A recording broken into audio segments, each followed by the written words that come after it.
Chalian has been talking about in our exit polls. Mikey Sherrill has been leaning in to tying Donald Trump to concerns about the economy. It's not just, they say, an anti-Trump message. It's that President Trump has not delivered on the promises he made for the economy and on affordability. So if you listen to any one of Mikey Sherrill's events, she repeats that again and again and again. So when you see the numbers in the exit polls, the likes of which David Chalian is showing, it validates what they say. One more point, Bergen County, hometown of Dana Bash.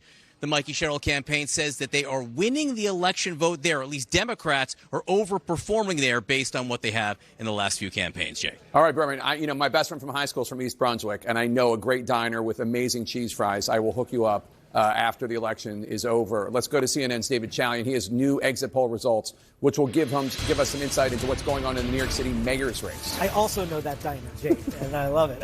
Yes, in New York City, there are three issues that animated a ton of conversation in this race, especially in those two big mayoral debates that we saw. First, the importance of the candidates' positions on Israel. Look at this, 38%, the plurality of New York City voters call the candidate's position on Israel a major factor.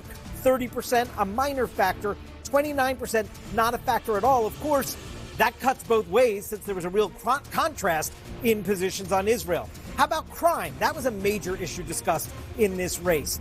33% of New York City voters say it's a major problem, but the majority call it a minor problem. 51% say so. Only 13% of New York City voters say crime is not a problem at all. Housing costs where you live. Look at that number. 72%, nearly 3/4 of New York City voters today say that is a major problem, housing costs. This was critical to Mamdani's message. Only 14% call it a minor problem, 12% not a problem at all. Jake? All right, interesting stuff, David Chalian. And there we go again with another exit poll sign that things could really, well, no matter what happens, the idea that Mamdani's talking about affordability and he's talking about rent, this is what is top of mind of New York voters. It's remarkable and yet totally unremarkable at the same time, because this is why Donald Trump is president. And now it's the albatross around his neck because it hasn't gotten better. And for some people, it has gotten worse.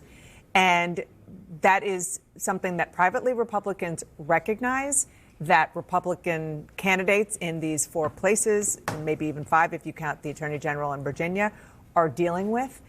And, there's a little bit of worry that when President Trump talked to Norah O'Donnell on 60 Minutes, that it was a there's nothing to see here message on the economy. Yeah, he denied prices were up when they and he are. told Norah that she was wrong, and she wasn't. No, she was right. Right. Yeah.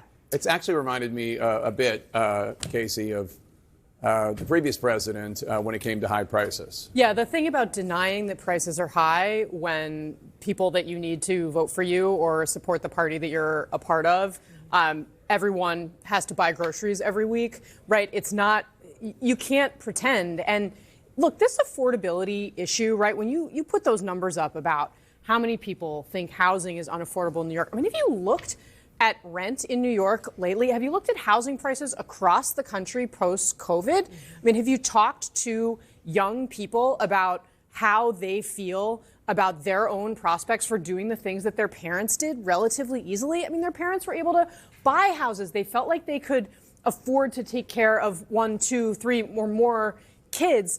People, I'm a millennial. I'm not as young as I used to be sitting on a set like this. But let me just tell you that most people do not think that any basic normal life is easy to figure out anymore. It is so incredibly difficult. And frankly, the gerontocracy in Washington just doesn't get it. And I don't think it's particularly new to this election, right? This is, I think, since COVID and since which disrupted society so much and have come out of that, the record high inflation that we saw in the Biden administration, this has now been a period of years of real concern about costs and affordability. I know it's been a central theme in the campaigns this year, perhaps in a way that it wasn't before, but I don't think it's new for the American people. So, it's interesting that, 4 years ago, Glenn Youngkin, the governor,